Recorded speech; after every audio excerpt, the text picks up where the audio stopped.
Tired of autocorrect changing your words and ruining your WhatsApp chats? Let me show you how to disable it for good.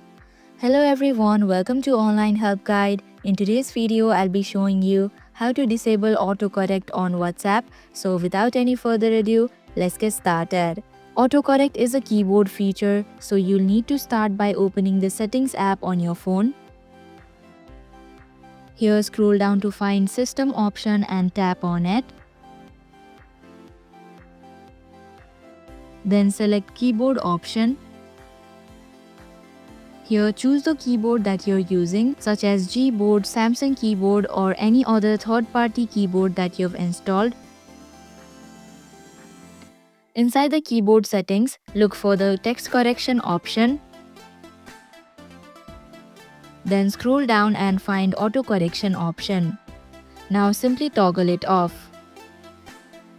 This will disable autocorrect for all apps, including WhatsApp. Now open WhatsApp and try typing a message.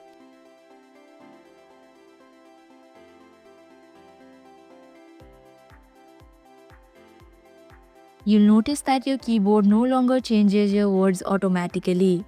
And that's how you disable autocorrect on WhatsApp. Thank you for watching Online Help Guide. I hope this video was helpful. If it was, hit the like button and drop a comment down if you have any questions or feedback. Also, if you are new to our channel, subscribe and hit the bell icon to stay updated for our new videos.